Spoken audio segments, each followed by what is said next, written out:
The autumn sun rose slowly over the small town of Millbrook, Pennsylvania, painting the sky in shades of orange and pink that reflected off the morning dew. Main Street was quiet at this hour, with only a few pickup trucks rolling past the old brick buildings that had stood there for generations. The air carried that particular crispness of October mornings, when summer's warmth finally surrenders to the approaching winter.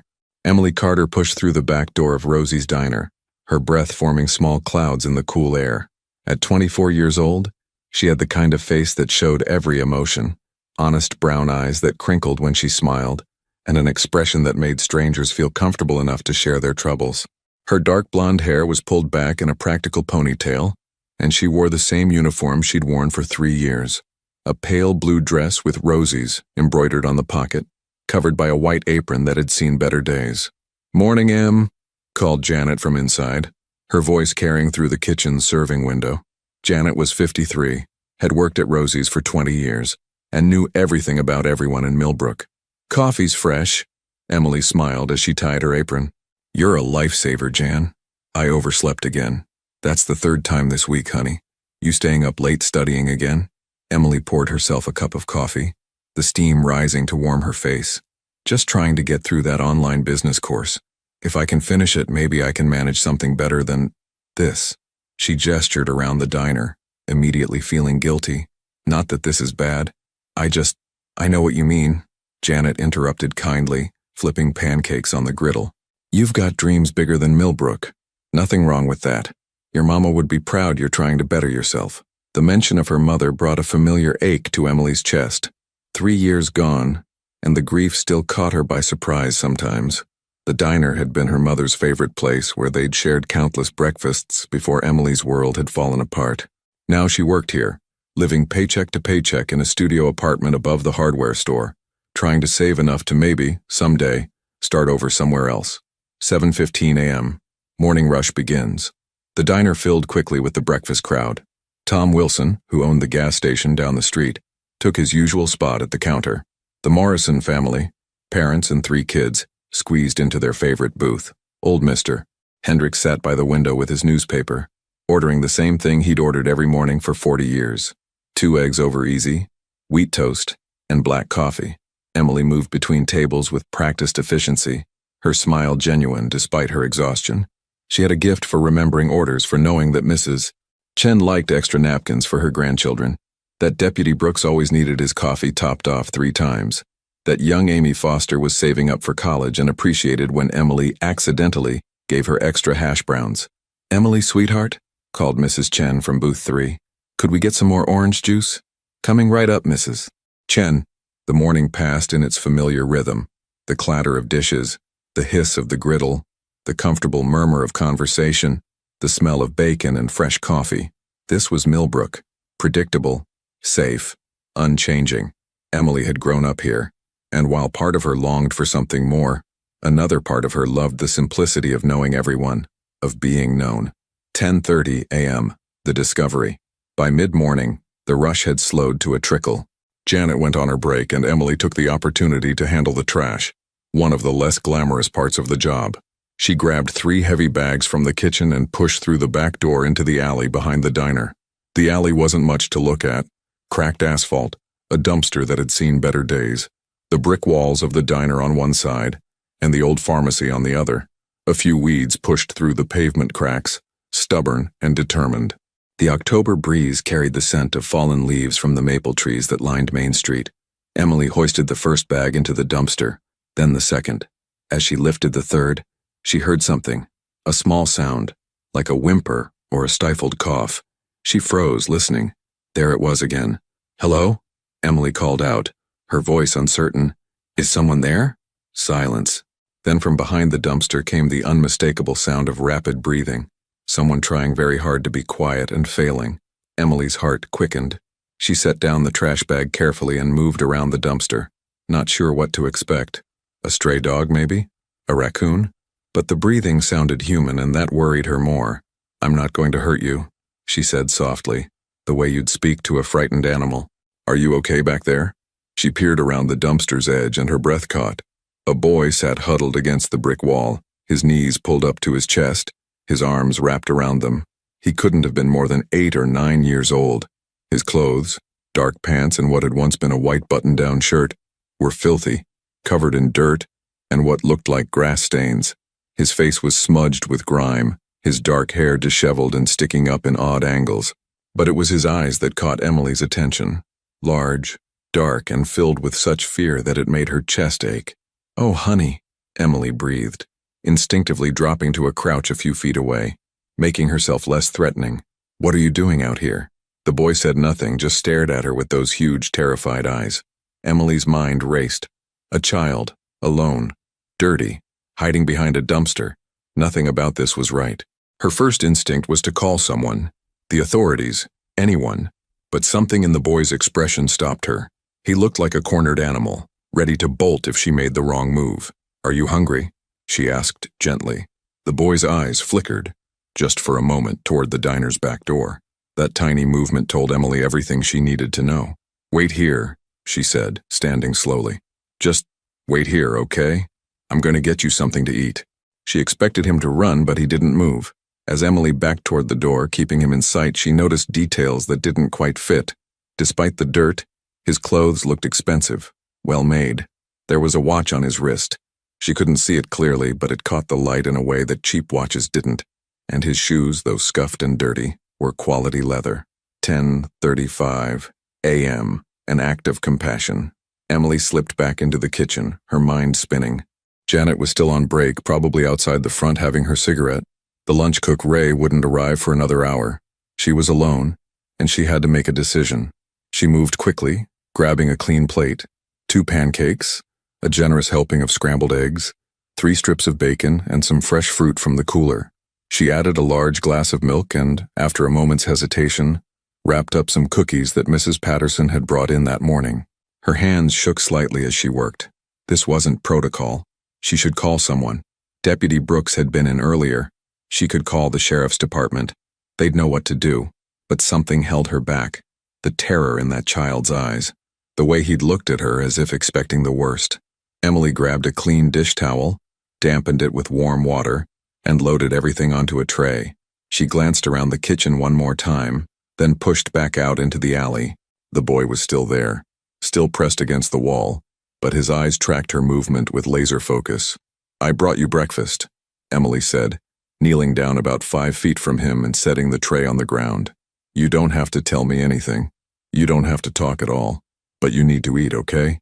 She slid the tray toward him slowly, then stood and backed away several steps, giving him space. For a long moment, the boy didn't move. His eyes went from her face to the food and back again, as if trying to determine if this was some kind of trap. Emily could see the internal war playing out across his young face. Suspicion, fighting against desperate hunger. Hunger won. The boy lunged forward, grabbing the plate with both hands. He ate like someone who hadn't had a meal in days, stuffing the eggs into his mouth with his fingers, barely chewing before swallowing. Emily winced, worried he'd make himself sick, but she didn't try to stop him. She'd seen enough in her years at the diner to recognize true hunger when she saw it. "Slow down, sweetheart," she said gently. "There's plenty. No one's going to take it from you." The boy paused, looking up at her with egg on his chin, and something in his expression shifted slightly. The fear still there, but joined now by something else. Confusion, maybe, as if kindness without expectation was a foreign concept. He ate more slowly after that, and Emily watched, her heart breaking a little more with each bite. Who was this child? Where had he come from?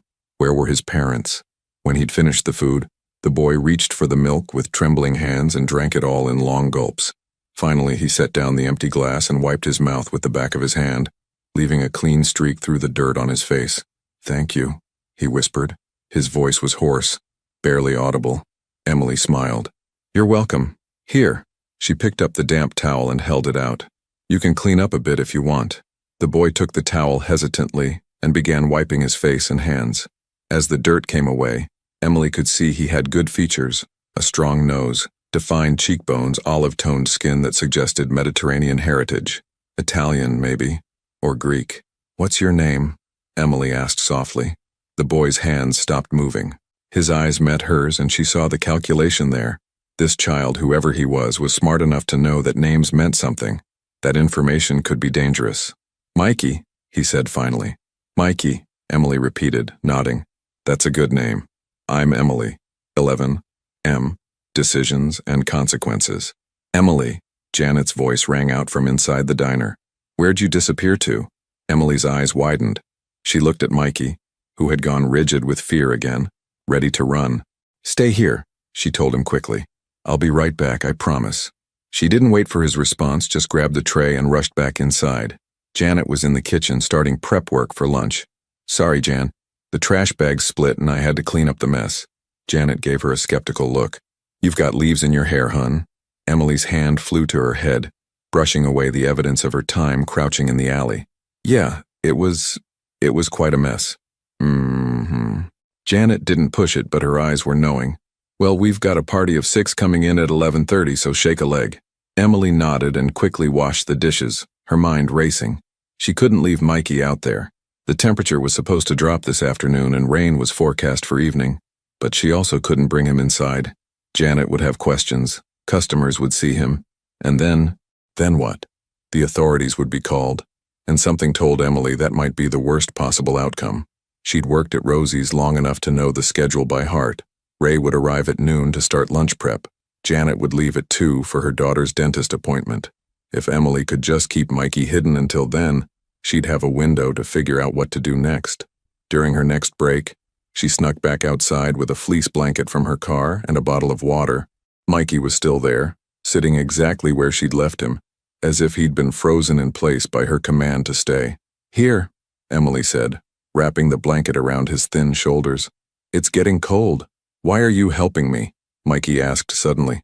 His voice was stronger now, fed and slightly less afraid. Emily sat down on the ground beside him, keeping a respectful distance. Because you need help. Because you're just a kid and you're scared and…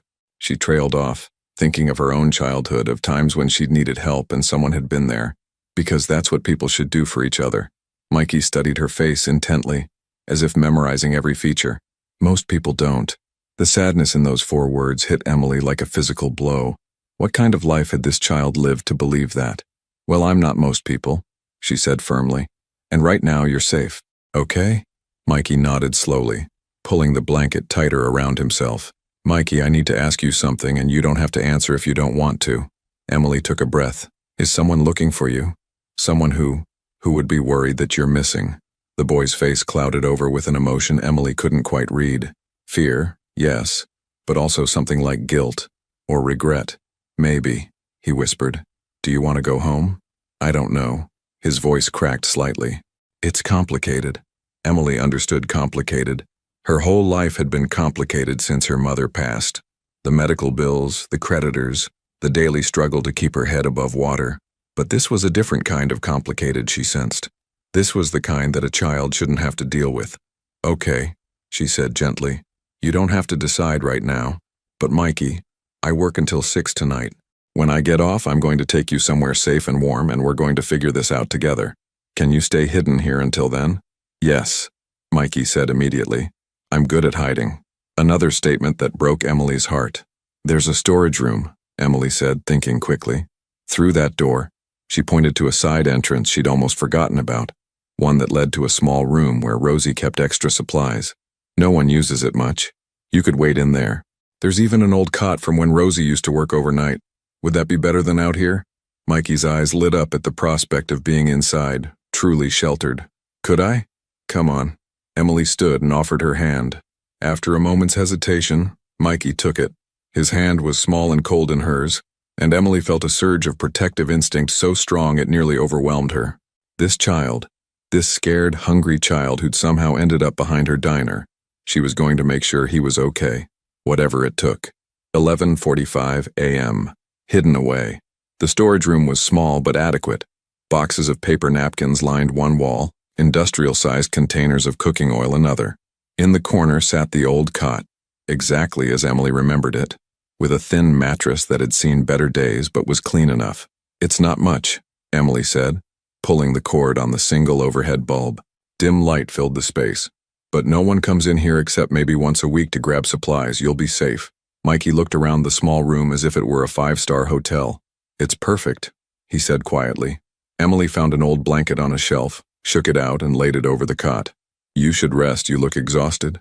I am, Mikey admitted, climbing onto the cot and curling up on his side. Even with food in his belly and a blanket around him, he looked impossibly small and vulnerable. "I'll come check on you when I can," Emily promised. "And I'll bring you lunch later, okay?" "Emily?" Mikey's voice was drowsy now, sleep already pulling at him.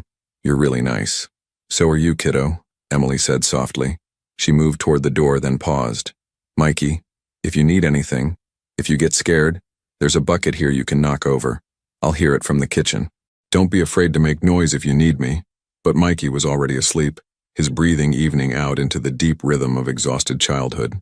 Emily stood there for a moment, watching him, and wondered what on earth she'd just gotten herself into. She closed the door quietly and returned to work, her mind spinning with questions she couldn't answer. 1:30 p.m., the world beyond. Inside Rosie's diner, life continued its normal rhythm. The lunch rush came and went.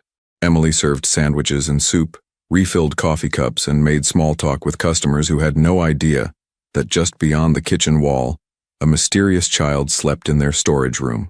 But beyond Millbrook, in the wider world that Emily knew nothing about, other forces were already in motion.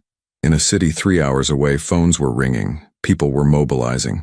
Security footage from a gas station 40 miles from Millbrook was being analyzed frame by frame.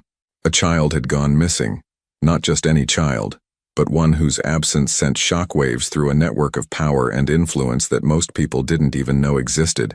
And as Emily wiped down tables and counted her tips, as Mikey slept peacefully in his hidden refuge, as the autumn sun tracked across the Pennsylvania sky, the distance between these two worlds, the quiet small-town life and the dangerous other realm, was shrinking with every passing hour.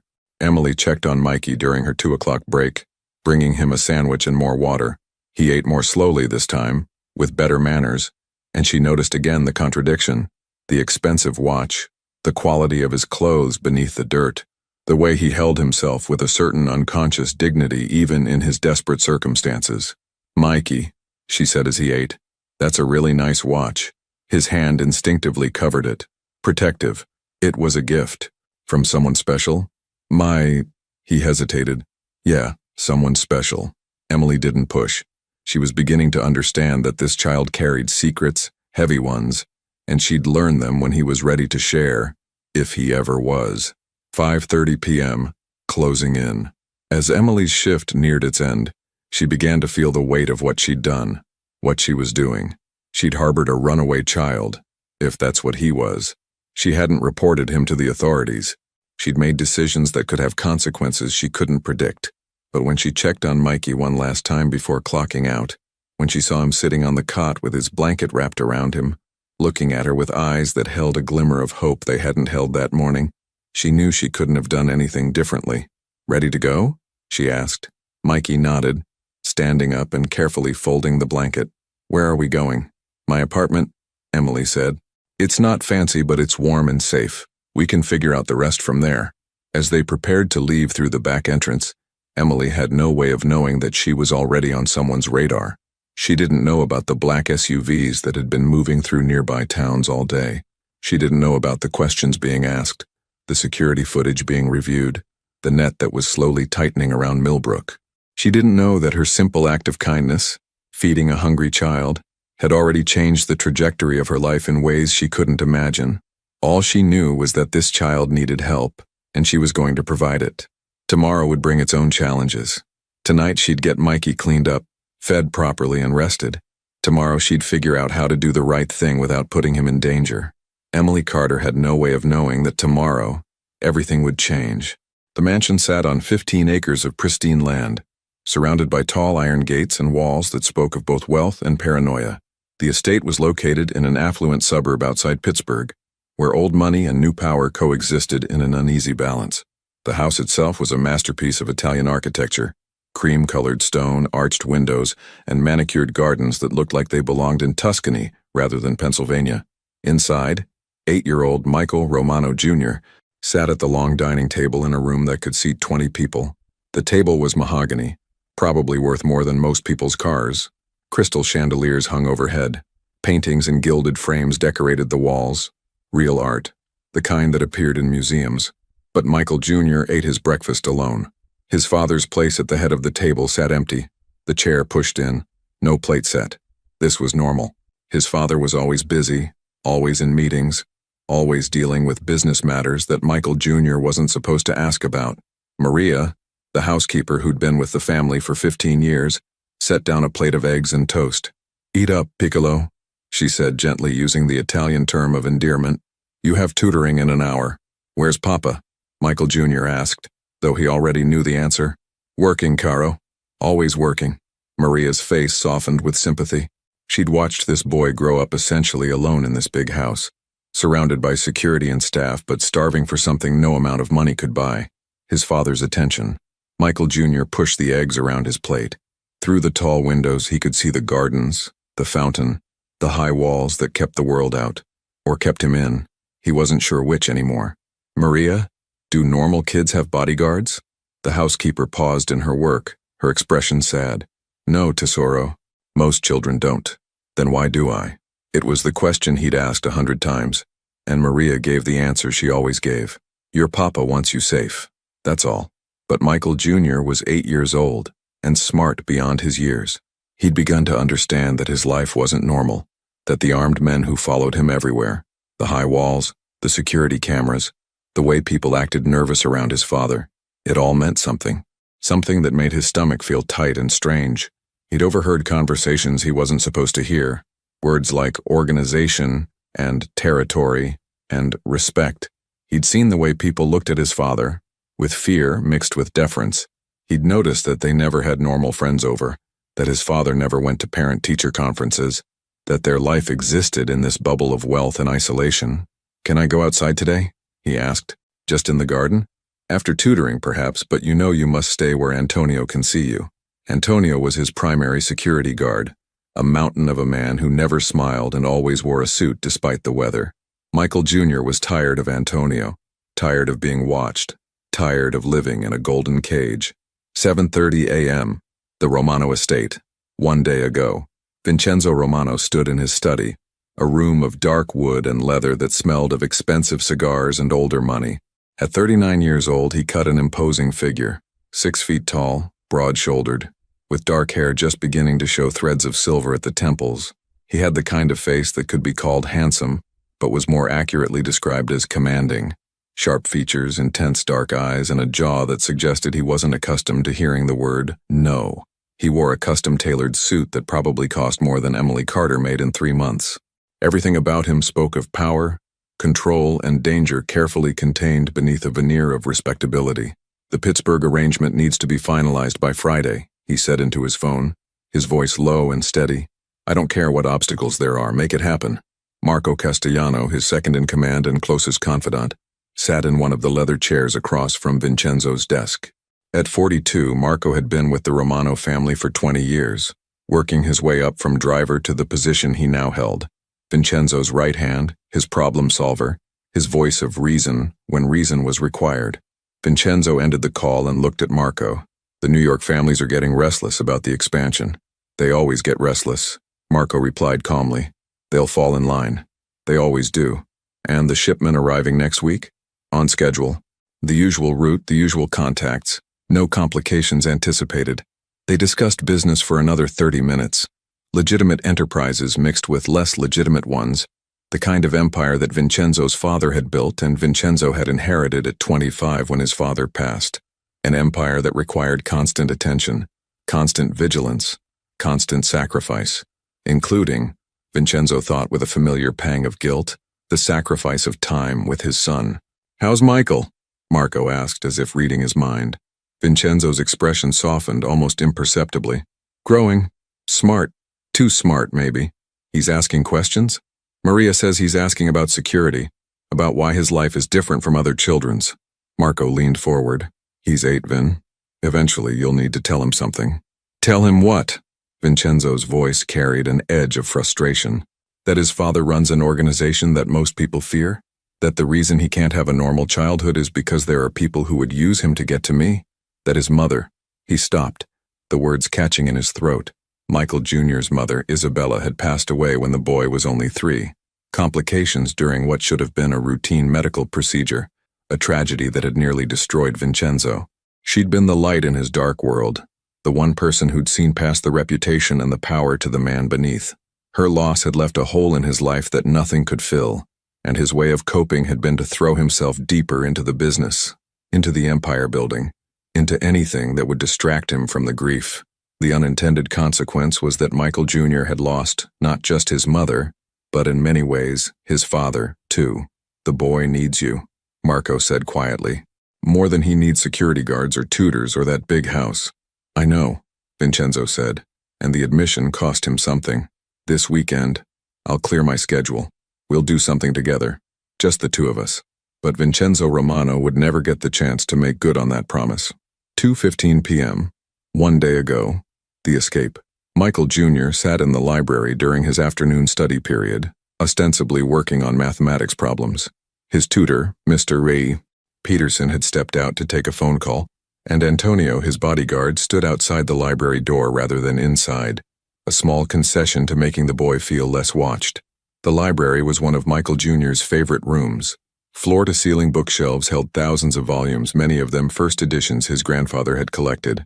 A tall window looked out over the east garden, and it was this window that had captured Michael Jr.'s attention for weeks now.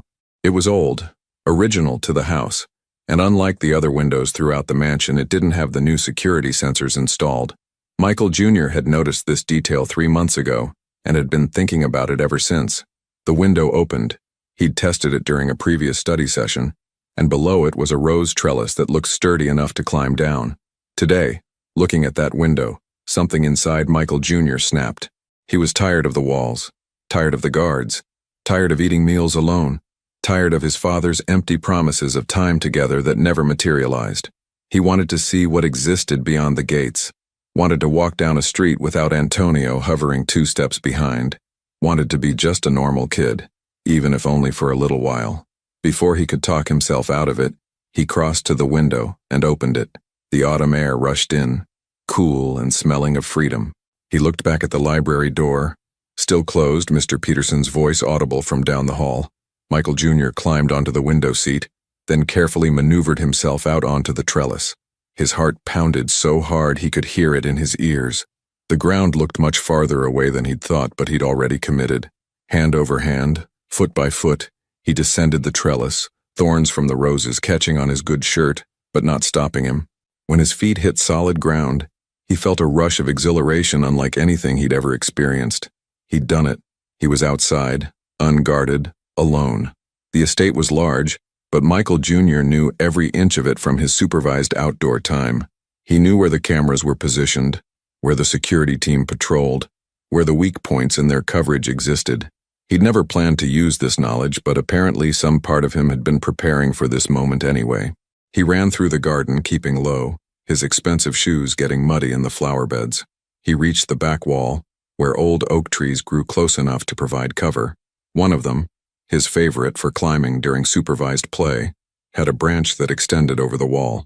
Michael Jr. climbed. He'd always been good at climbing, one of the few physical activities he excelled at. Up into the oak tree along the branch that scraped against the stone wall, and then, his heart in his throat, he jumped.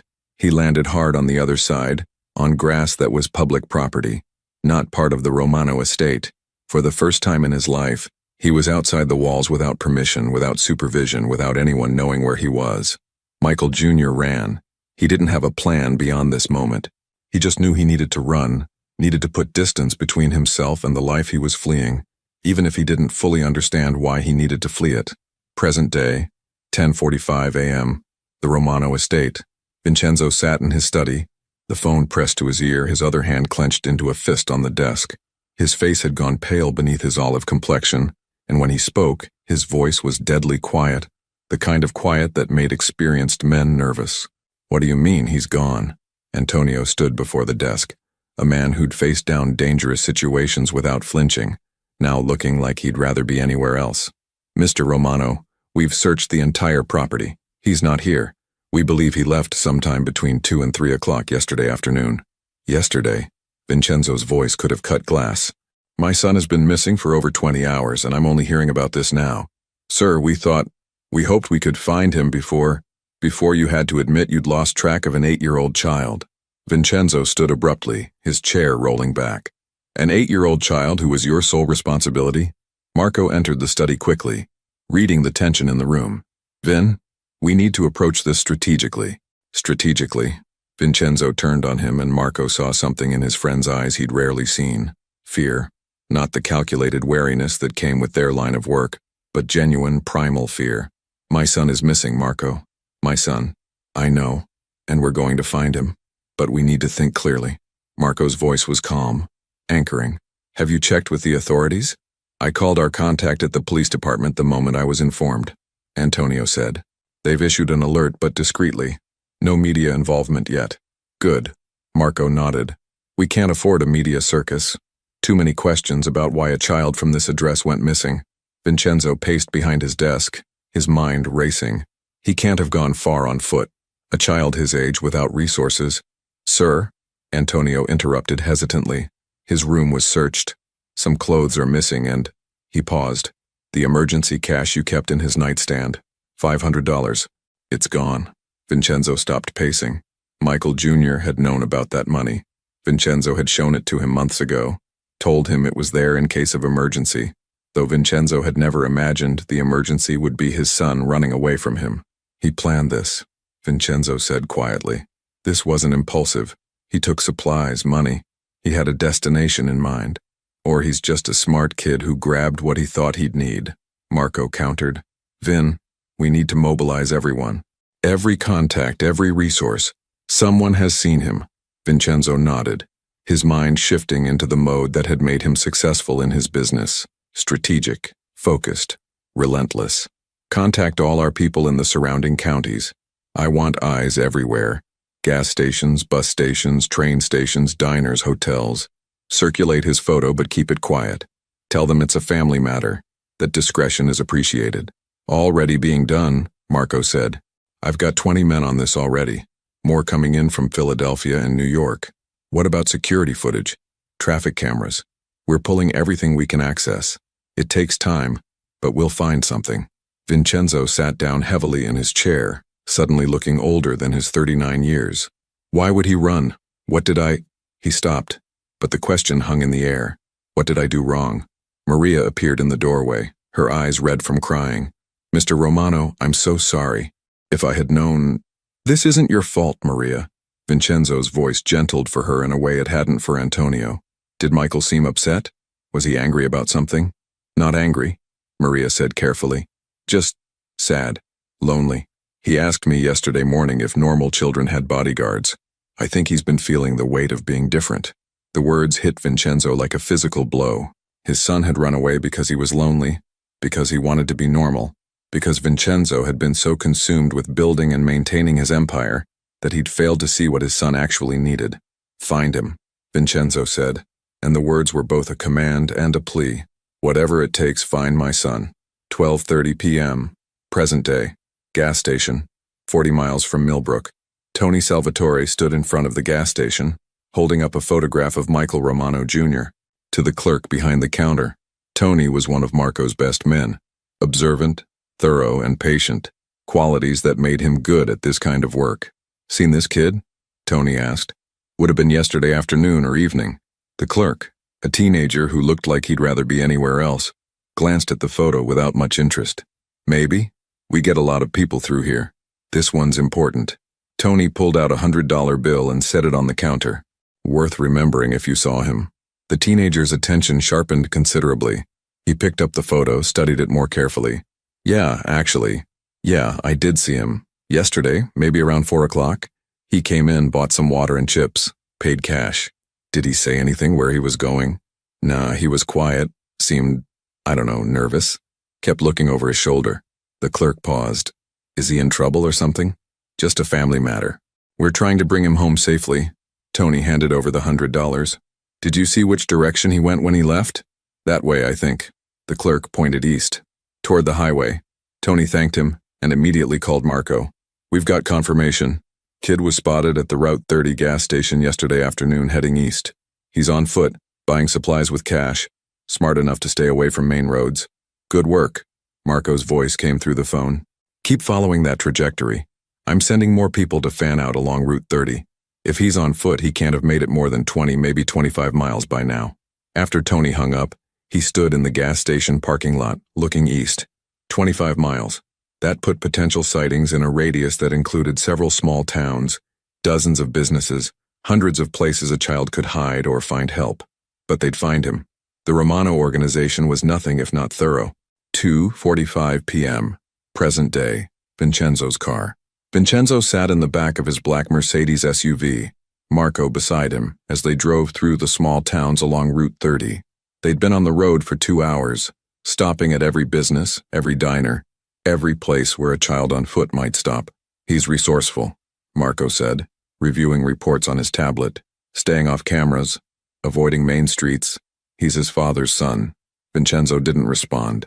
He stared out the window at the passing landscape, the small-town America his son had fled into, so different from the insulated world of the Romano estate. Strip malls and gas stations, mom-and-pop restaurants and family-owned shops, places where everyone knew everyone, where a stranger, especially a child alone, would be noticed. "We'll find him, Vin," Marco said quietly. "Before nightfall, I promise you that." "And when we do?" Vincenzo asked, still not looking at his friend. "When we bring him back to that house, that life he ran away from, what then? Do we post more guards? Build the walls higher? Make his cage even more secure? You give him what he needs," Marco said. "Time, attention, a father, not just a provider." Vincenzo finally turned to look at him. "You know what I am, what I do.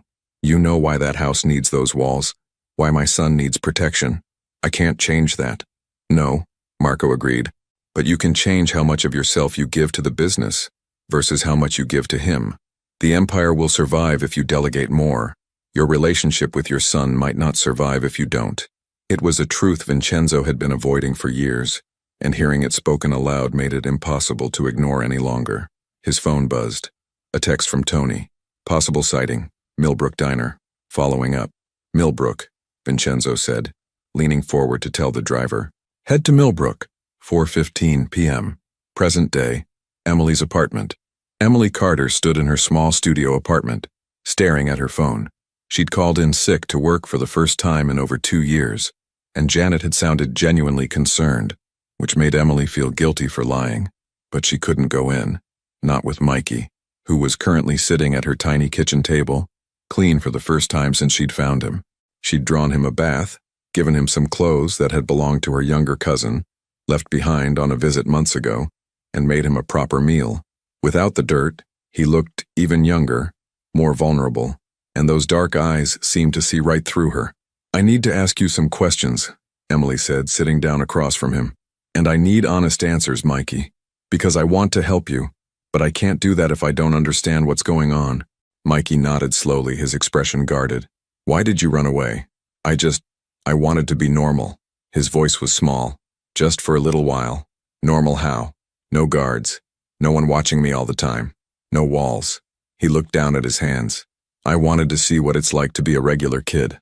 Emily's heart ached. "Mikey, who are your parents? Where do you live?" "My mom died when I was little," he said quietly. "And my dad? He's busy.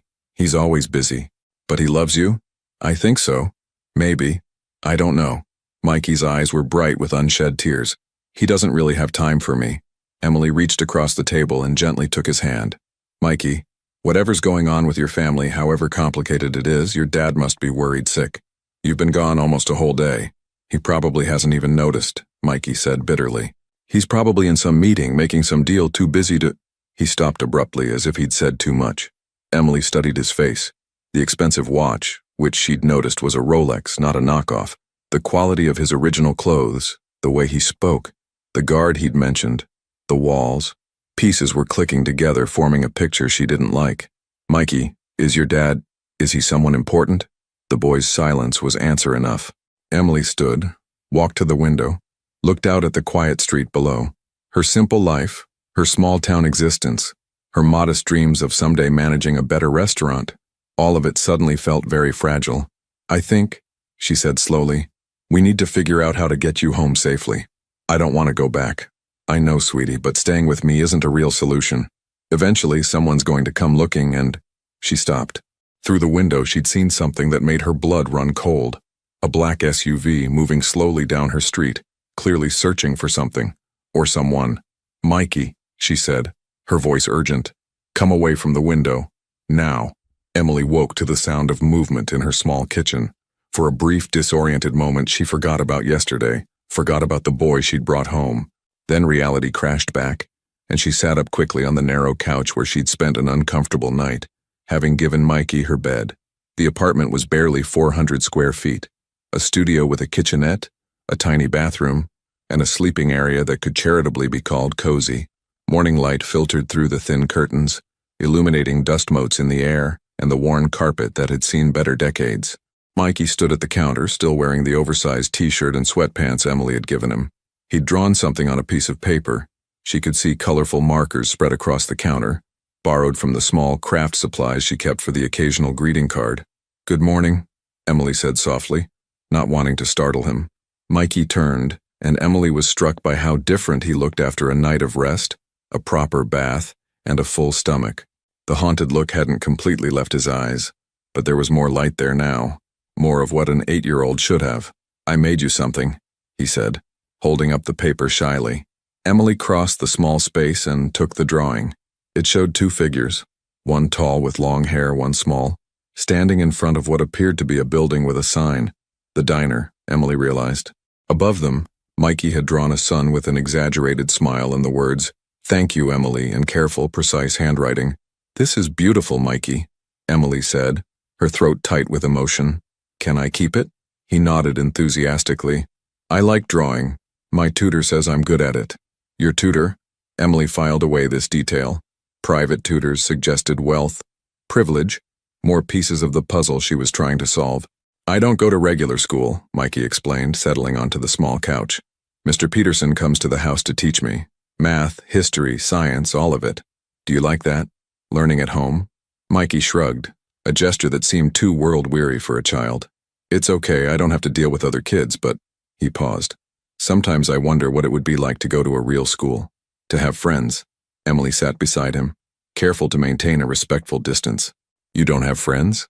There are some kids at my father's, at the places he goes sometimes, but they're not really friends. They're just kids whose parents know my dad.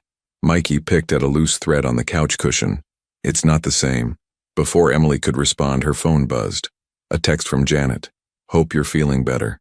We're short-staffed today if you can make it in. Emily stared at the message, her stomach knotting with anxiety. She'd called in sick, something she never did, and now Janet needed her. But how could she go to work with Mikey here?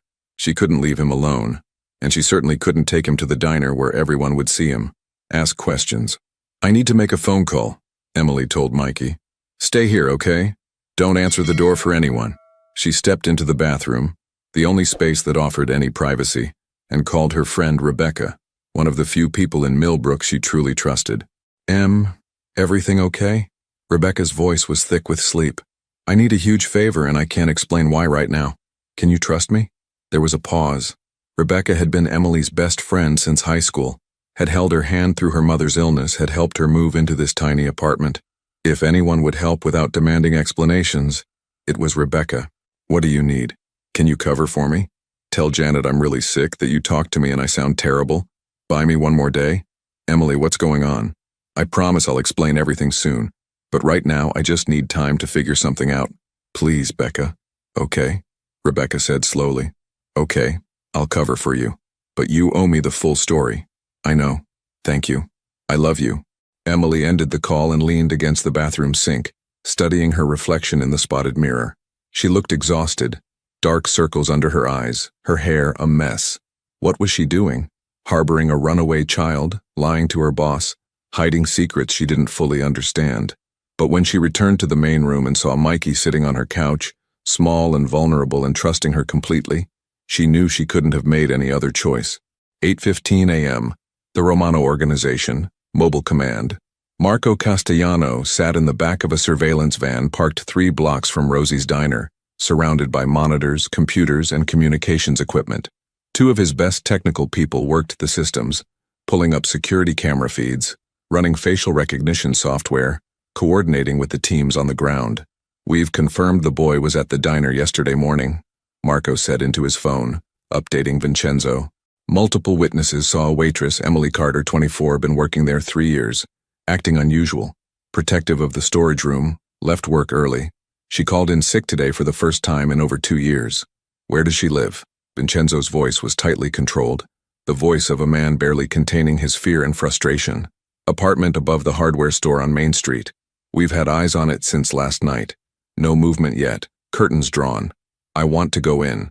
Vin, we need to be smart about this. If your son is in there, we don't want to spook him into running again. And if this woman helped him, she might be the key to getting him to come home willingly. There was silence on the line. Then, what do you suggest? Let me make contact first. Professional, non-threatening. Feel out the situation. If Michael's there, if he's safe, we approach this delicately. And if he's not there, if something's happened to him? Marco heard the edge in Vincenzo's voice, the barely controlled fear that could quickly turn into something more dangerous. Then we adjust our approach. But let's not assume the worst. Every indication is that this woman helped him out of kindness, not malice. Find him, Marco. Whatever it takes. 9:30 a.m., Emily's apartment.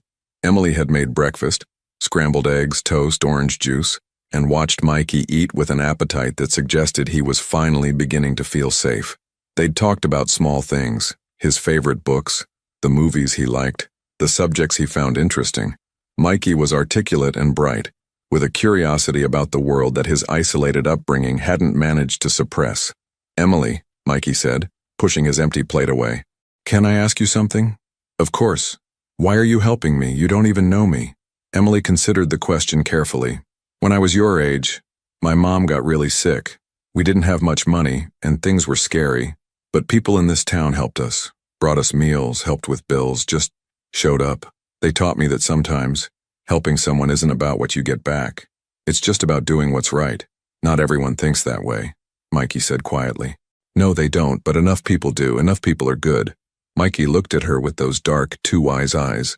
My father, he's not a bad person. He just lives in a different world. A world where trust is dangerous, where kindness can be a weakness. Emily felt a chill run down her spine. Mikey, what does your father do? Before he could answer, there was a knock at the door. Both of them froze. Emily's heart hammered against her ribs. She put a finger to her lips, signaling Mikey to be quiet, then moved silently to the door and looked through the peephole. A man stood in the hallway, mid-40s, well-dressed in a dark suit, with the kind of bearing that suggested authority and danger in equal measure. He looked directly at the peephole as if he knew she was looking. Miss Carter, he called through the door, his voice calm and professional. My name is Marco Castellano. I need to speak with you about a boy you may have helped yesterday. I'm not law enforcement and I'm not here to cause trouble. I just need to talk. Emily's mind raced. She could pretend she wasn't home, but the curtains were drawn and her car was parked outside. He'd know she was here. She could refuse to open the door, but how long would that work? She could.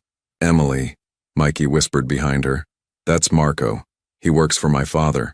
The resignation in Mikey's voice told Emily everything. They'd been found. Whatever breathing room she'd tried to create, whatever time she'd hoped to buy, it was over. Miss Carter, Marco called again. I know Michael is in there. I know you've been taking care of him. I'm grateful for that. But his father is very worried and we need to resolve this situation. Please just talk to me. Emily looked at Mikey, who'd gone pale but calm, as if he'd been expecting this moment all along. What do you want to do? Emily asked him softly. He won't hurt you, Mikey said. He's actually okay. Better than most of them. The fact that an 8-year-old had to make distinctions between which of his father's people were okay and which weren't broke Emily's heart all over again. She took a deep breath and opened the door, keeping the chain lock engaged. Through the 6-inch gap, she could see Marco more clearly. Sharp features, intelligent eyes, and an expression that managed to be both threatening and reassuring. I'm Emily Carter, she said, her voice steadier than she felt. And yes, there's a boy here. He was hungry and scared, and I helped him. That's all. I understand that, Miss Carter. And as I said, I'm grateful. But Michael's father needs to see him, needs to know he's safe. I'm asking you to let me in so we can talk about this like reasonable people. And if I don't? Marco's expression didn't change, but something flickered in his eyes. Then we'll have a more complicated situation. I have people positioned around this building. Michael's not leaving without us one way or another, but I'd prefer we handle this civilly. It wasn't quite a threat, but it wasn't not a threat either. Emily understood the subtext. She could cooperate willingly or things would become difficult. She looked back at Mikey, who nodded slightly. Emily unhooked the chain and opened the door fully. 10:00 a.m., inside Emily's apartment. Marco stepped into the small apartment, his trained eyes taking in everything in seconds. The modest furnishings, the cramped space, the clear evidence of financial struggle. This wasn't someone with resources or connections. This was a young woman barely making ends meet who'd helped a child out of simple human decency. His gaze landed on Michael Jr., who stood by the couch, shoulders back, chin up, trying to look brave despite his fear. "Hello, Michael," Marco said gently. "Your father's been very worried about you. I'm sure he's been busy looking for me between meetings," Michael said, and the bitterness in his young voice was striking. Marco winced internally. He'd watched this boy grow up, had seen the distance between father and son widen over the years. "He's done nothing but look for you since you left." Everything else stopped. Michael looked surprised by this, as if he couldn't imagine his father dropping everything for him. Marco turned to Emily. "May I sit?" Emily gestured to the small couch and Marco sat, deliberately making himself less imposing. Emily remained standing, positioning herself slightly between Marco and Mikey, protective even now. "Tell me what happened," Marco said. From the beginning, Emily recounted the story, finding Mikey behind the diner, feeding him, bringing him here.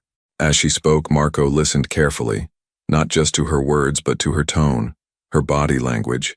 She was nervous but honest, protective of Michael but not trying to hide anything. This was someone who genuinely cared about the boy's welfare. "Why didn't you call the authorities?" Marco asked. "Because he was terrified," Emily said simply. "He begged me not to, and I wanted to understand the situation before I made it worse." "You have good instincts," Marco said. Calling the police would have complicated things significantly.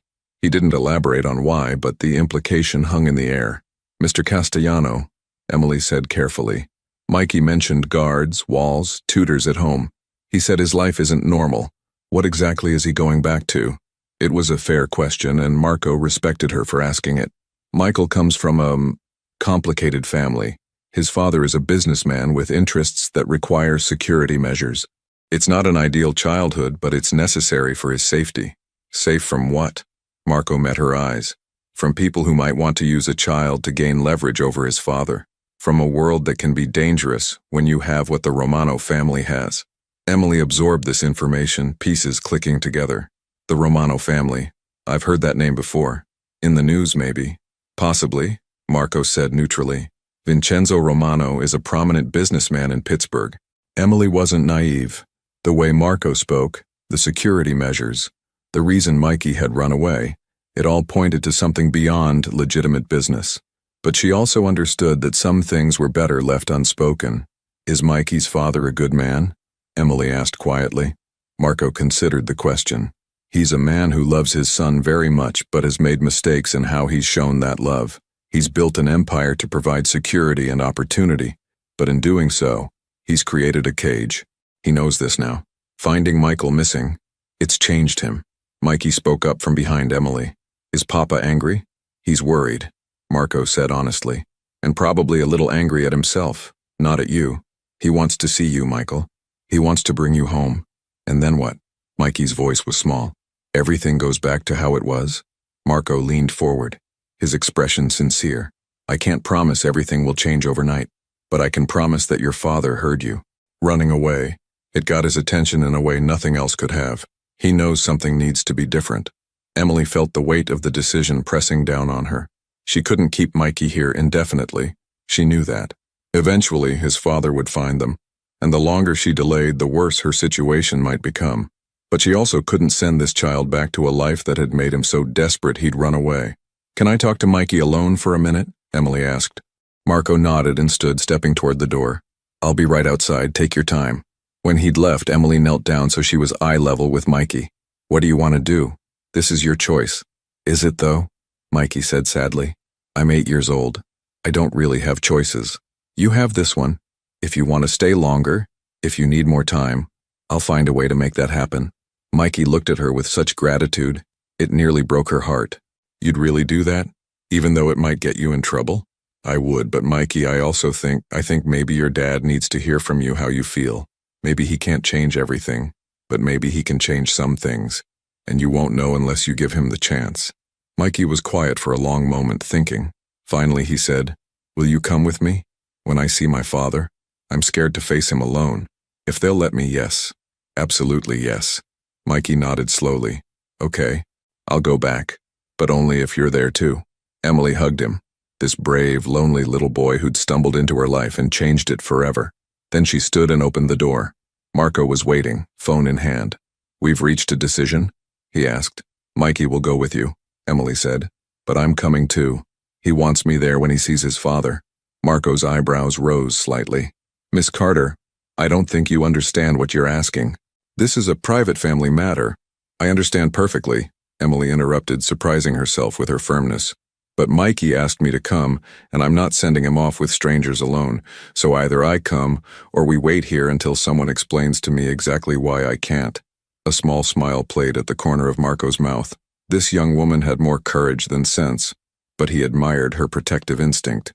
"I'll need to clear it with Vincenzo." He stepped into the hallway to make the call. Emily could hear his low voice but not the words. When he returned, his expression was unreadable. "Mr. Romano has agreed to meet with you both. But Miss Carter, I need to be clear about something. You're about to enter a world very different from the one you know. Once you do, certain things can't be unknown. Are you sure you want to do this?"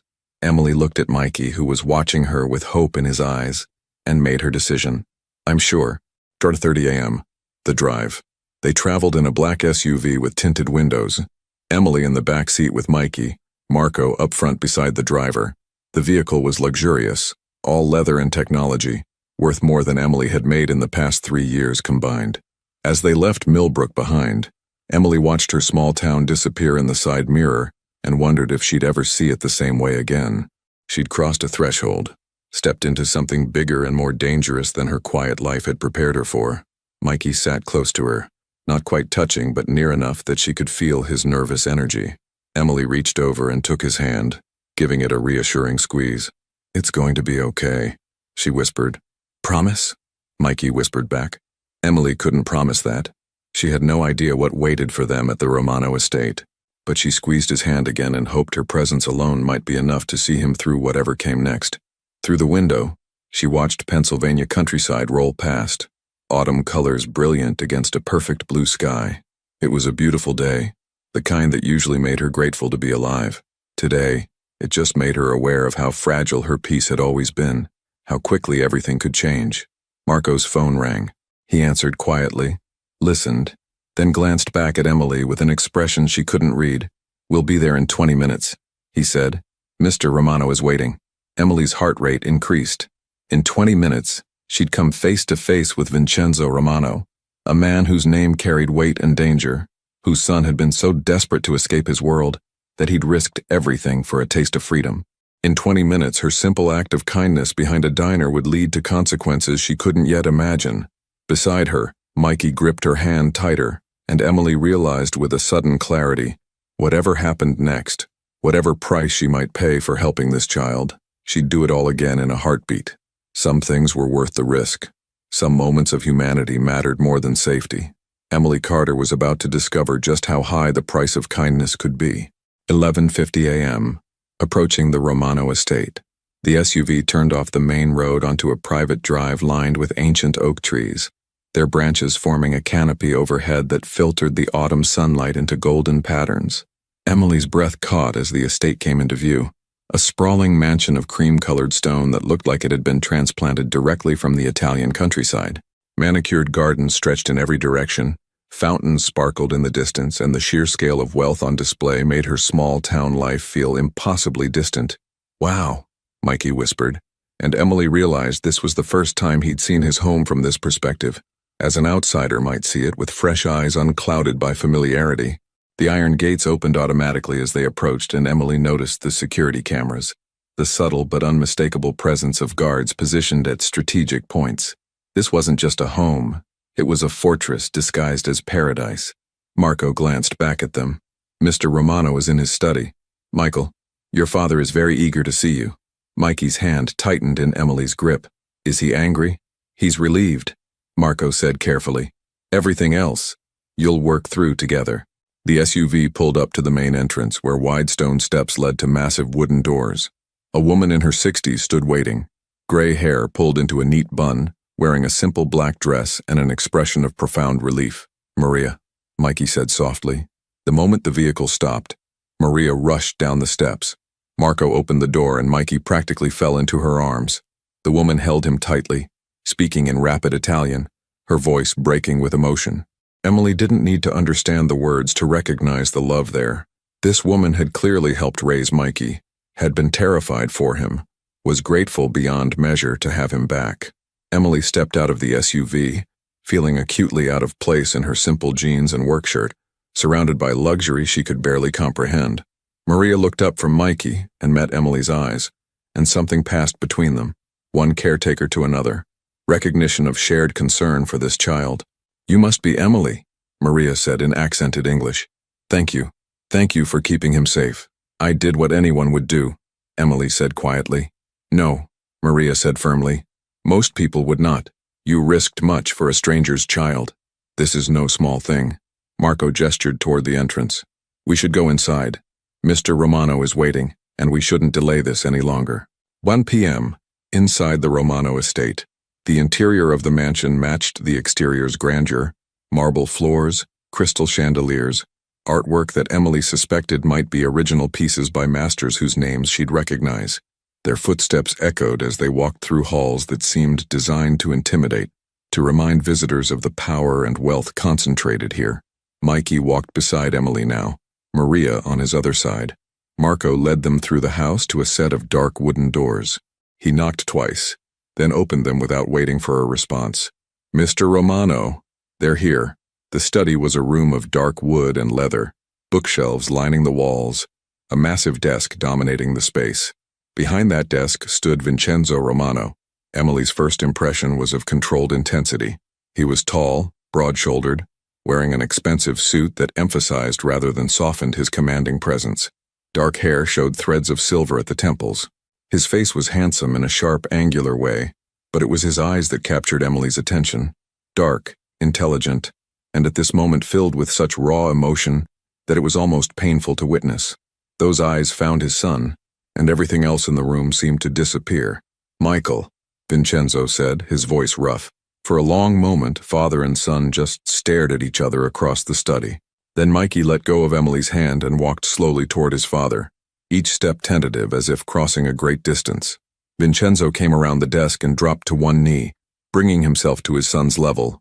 Emily saw his hands trembling slightly as he reached out to cup Mikey's face, as if confirming the boy was real, was truly here, was safe. "I'm sorry, Papa," Mikey whispered, and then he was crying, and Vincenzo pulled him into an embrace that looked like it might break them both. Emily felt tears sting her own eyes.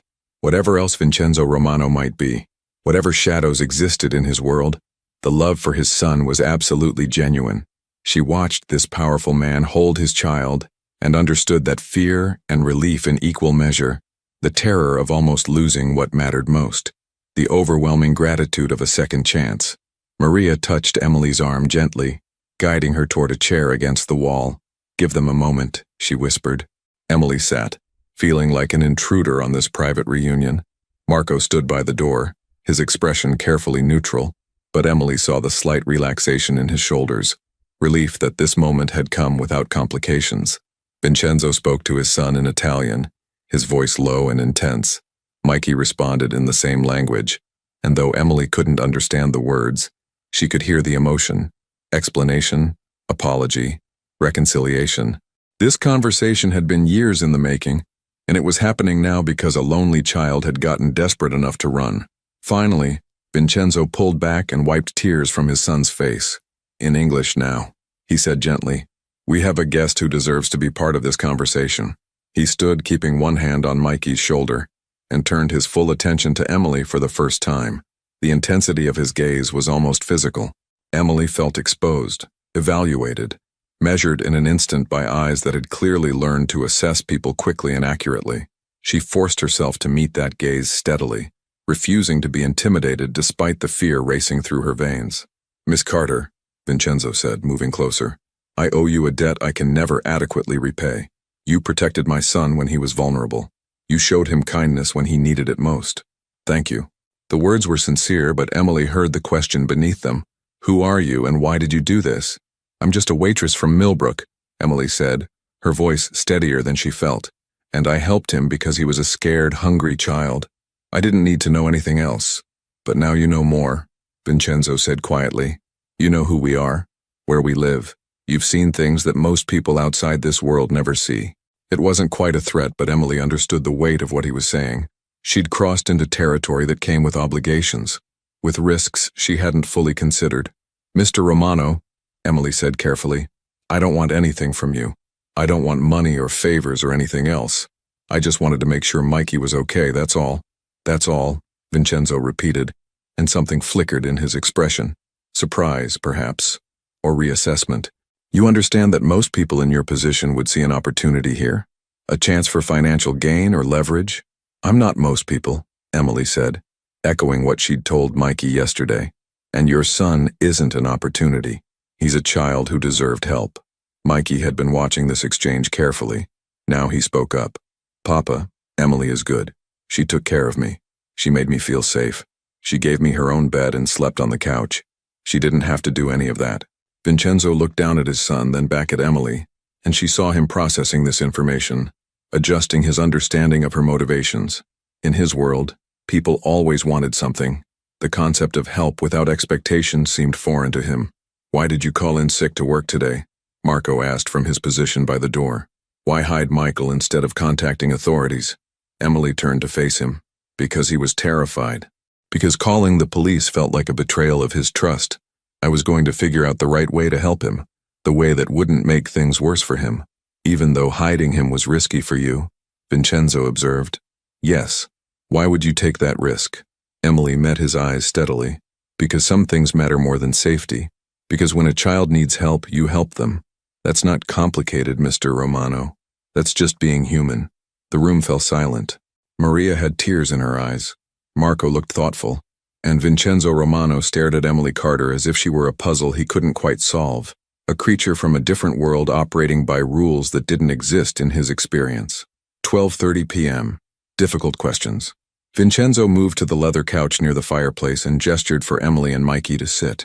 Maria brought in a tray of coffee and tea, placing it on the table before quietly withdrawing. Marco remained by the door, present but unobtrusive. Michael, Vincenzo said, his voice gentle but firm, I need you to tell me why you ran away. The truth, no matter how difficult. Mikey glanced at Emily, who nodded encouragingly. Taking a breath, he began, I was lonely, Papa. I know you're busy, I know your work is important, but I'm alone all the time. Maria is kind, but she's not family. Mr. Peterson is my tutor, not my friend. Antonio is my guard, not someone I can talk to. And you? His voice cracked. You're never there. You have meetings and phone calls and business trips, and I wanted to feel normal, just for a little while. Each word seemed to land like a physical blow.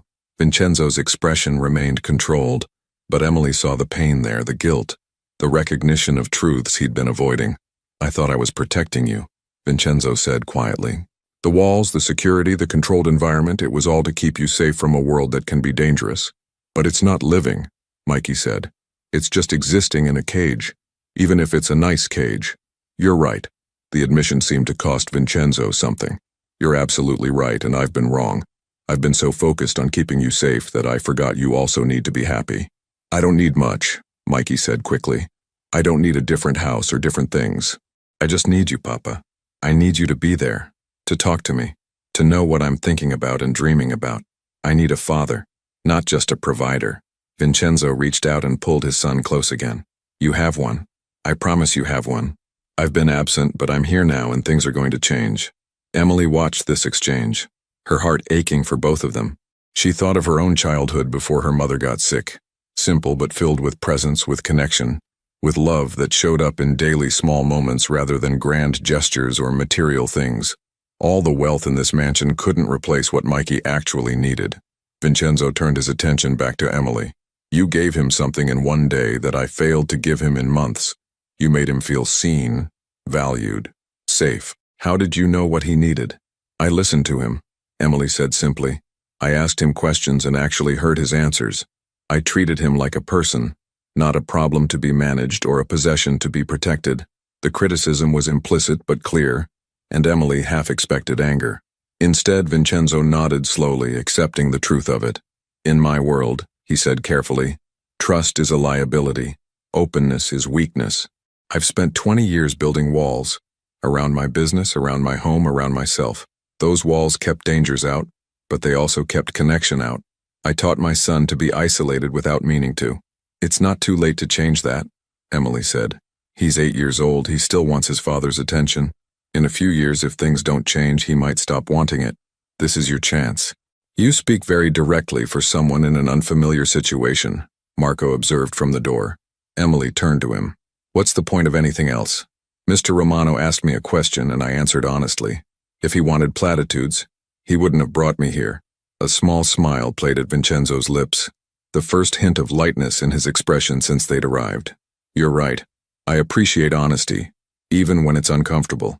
He paused. Tell me about yourself, Emily Carter. Who are you? Beyond a waitress who showed extraordinary kindness to a stranger's child.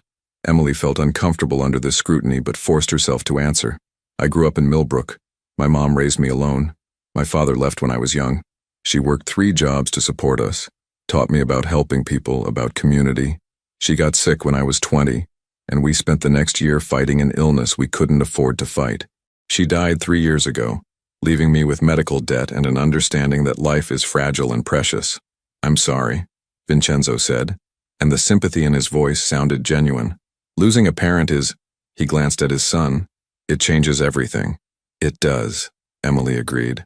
It taught me what matters and what doesn't. Money matters when you don't have enough to survive, but beyond that, connection matters. Love matters. Being present for the people who need you matters. That's what my mom gave me, even when she had nothing else to give. 1:15 p.m. Complications. They talked for over an hour, Vincenzo asking questions about Mikey's time away, Emily filling in details, Mikey himself becoming more animated as he felt truly heard perhaps for the first time. Plans were discussed. Vincenzo would clear his schedule more, would prioritize time with his son, would find ways to give Mikey more normal experiences while still maintaining necessary security. It was Marco who finally interrupted with a concern Emily had been dreading. Vin, we need to discuss the practical implications of this situation. Miss Carter has been inside the estate. She knows about the family, the security measures. People in Millbrook saw her leave with Michael. There will be questions. Vincenzo's expression hardened slightly, the businessman returning to override the vulnerable father. What are you suggesting? We need to ensure Miss Carter's discretion, and we need to manage the narrative in her town. Emily's stomach tightened. What does that mean exactly? Marco looked at her directly. It means that what you've seen here, what you know about the Romano family, needs to stay confidential.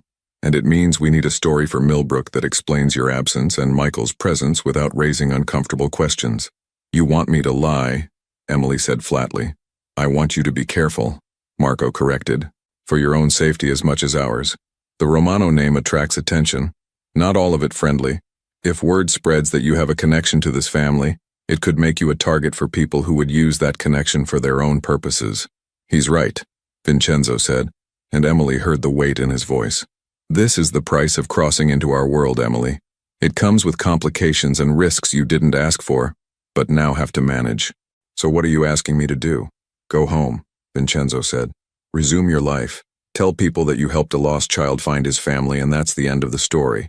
Don't mention my name, this address, any details that could identify us, and... He paused. Accept my protection. I don't need protection. You do now, Vincenzo said firmly. Whether you realize it or not, helping my son has put you on the radar of my world. Most of that world is safe, but not all of it. I won't leave you vulnerable because you showed kindness.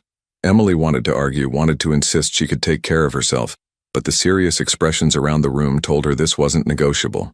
She'd entered a world with different rules, and refusing to play by them wouldn't make her safer. It would just make her foolish. What kind of protection? Discreet, Marco assured her. You won't see them, won't notice them, but if anyone takes an unusual interest in you, we'll know. And if you ever need help, you'll have it immediately. This is insane, Emily said, but her voice lacked conviction. It was insane. 48 hours ago, her biggest worry had been paying her electric bill on time. Now she was sitting in a mansion discussing security details with people who clearly operated in shadows she'd never known existed. Mikey had been quiet during this exchange, but now he spoke up. Papa, Emily didn't ask for any of this. She just helped me. It's not fair that she has to deal with complications because of me. Life isn't fair, son, Vincenzo said gently. It's a lesson I learned young, and one you're learning now. But we can try to make it right. We can try to ensure that Emily's kindness doesn't cost her more than she's already paid. He turned back to Emily. I'm offering you money, not as payment for what you did, but as compensation for the disruption to your life. Enough to pay off any debts, to give you options to make your life easier. I already said I don't want money, Emily protested. I know what you said, but I also know you work at a diner in a small town, that you're taking online courses because you can't afford to quit work and go to school full-time, that you have medical debt from your mother's illness. I'm not offering charity, Emily. I'm offering justice. You helped my son. Let me help you. Emily's pride warred with practicality. The medical debt had been crushing her for 3 years. The dream of going back to school had seemed impossible, but accepting money from Vincenzo Romano felt like accepting something more. An obligation, a connection, a doorway she could never close once she stepped through it. Think about it, Vincenzo said, reading her hesitation. You don't have to decide now, but the offer stands whenever you're ready. 2:30 p.m. Goodbye. As the afternoon wore on, it became clear that Emily's time at the estate was coming to an end. She'd done what she came to do, ensured Mikey's safe return, witnessed the reunion, confirmed that the boy would be okay. Now it was time to return to her own world, changed but still hers. Mikey walked with her to the entrance, his small hand in hers, one last time. Will I see you again? He asked, his voice small. Emily knelt down to his level. I don't know, sweetheart. Your life and mine are very different, but I'll never forget you, and I'll always wonder how you're doing. Can I write you letters? Emily glanced up at Vincenzo, who stood nearby with Marco. The question was really directed at him. Would he allow this connection to continue? Vincenzo met her eyes, and something passed between them.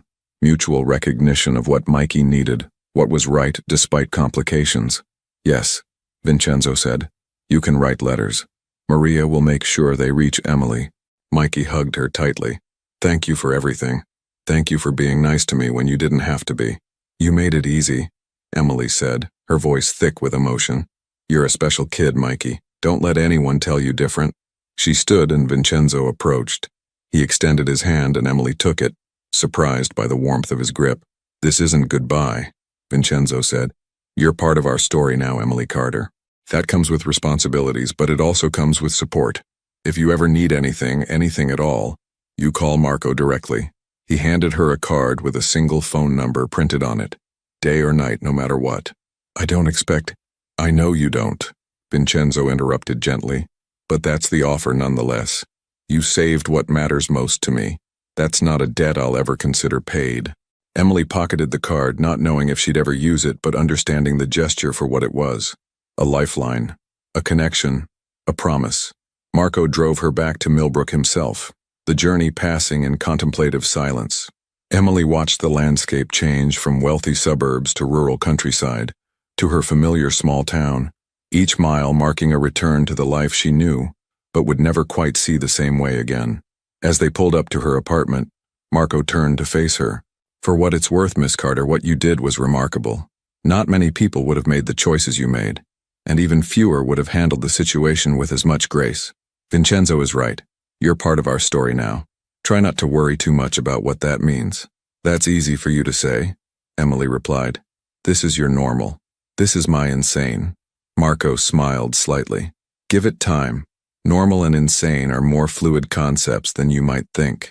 Emily climbed out of the SUV and watched it drive away, taking with it the last physical connection to the strange 48 hours she'd just lived through. She climbed the stairs to her apartment, let herself in, and stood in the middle of the familiar space that suddenly felt both exactly the same and completely different. On her small kitchen table, Mikey's drawing still lay where he'd left it. 2 figures in front of a diner, a smiling sun overhead. Thank you, Emily, written in careful letters. Emily picked it up, traced the lines with her finger, and wondered what she'd gotten herself into. Whatever came next, whatever price her kindness would ultimately cost, she knew one thing with absolute certainty. She'd do it all again. Some moments of humanity were worth any consequence. Emily poured coffee for Mr. Hendricks with hands that had finally stopped shaking. 2 weeks had passed since that surreal day at the Romano estate. 2 weeks since she'd returned to Millbrook carrying secrets that felt heavier than anything she'd ever known. The town had been buzzing with questions at first. Where had she gone? Who was that boy? What had happened? Emily had stuck to the story Marco had helped her craft. She'd found a lost child, helped reunite him with his family, and that was the end of it. Most people had accepted this explanation, though Janet still gave her curious look sometimes. "You seem different," Janet said now, refilling napkin dispensers beside her. "Quieter, like you're thinking about things far away from here." Emily forced a smile. "Just tired, you know how it is." But it wasn't tiredness, it was awareness. She noticed things now she'd never noticed before.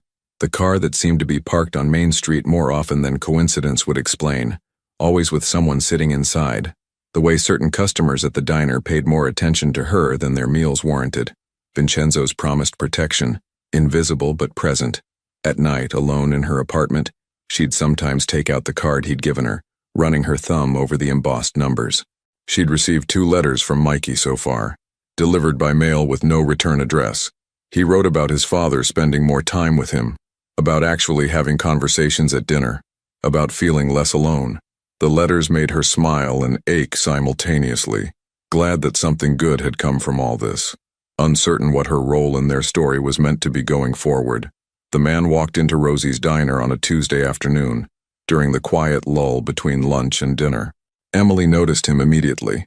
Expensive suit, too polished for Millbrook, eyes that assessed the room with professional calculation. He sat at the counter, ordered coffee, and when Emily brought it, he smiled in a way that didn't reach his eyes. Emily Carter. Her blood ran cold. "Who's asking?" "Someone interested in your recent activities, helping lost children, making powerful friends." "That's quite a story." Emily's heart hammered, but she kept her voice steady. "I don't know what you're talking about." "I think you do. I think you know exactly who I'm talking about. And I think a conversation between us might be mutually beneficial." Emily set down the coffee pot carefully. "I need to check on something in the kitchen." She walked away on shaking legs, pulled out her phone with trembling hands and dialed the number she'd memorized, but never called. Marco answered on the first ring. "Miss Carter?" "There's someone here," Emily whispered. "Asking questions about Mikey, about the family. He's not friendly. Stay calm, stay in public areas. I'm 15 minutes away." Emily returned to the counter to find the man still sitting there, still smiling that cold smile, but something in his expression had changed. He'd received a message on his phone, and whatever it said had altered his demeanor. "I think we're done here," he said abruptly, standing and placing cash on the counter. "Enjoy your coffee, Miss Carter. Stay safe." He left and Emily watched through the window as he got into a dark sedan and drove away. Within minutes, Marco's SUV pulled up outside. The reality sets in. Marco sat across from Emily in a booth, his expression serious. "The man who approached you works for a group that's interested in the Romano family's activities. They were testing to see if you might be a source of information.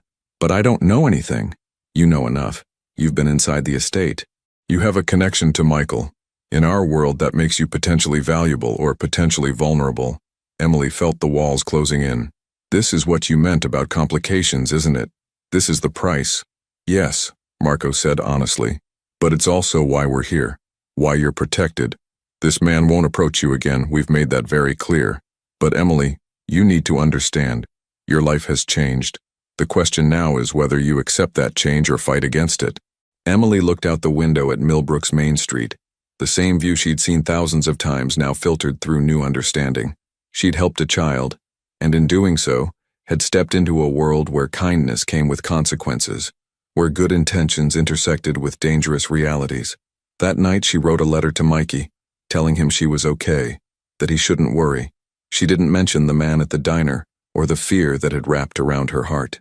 Some burdens were hers to carry, but she also wrote something else. "Your father was right.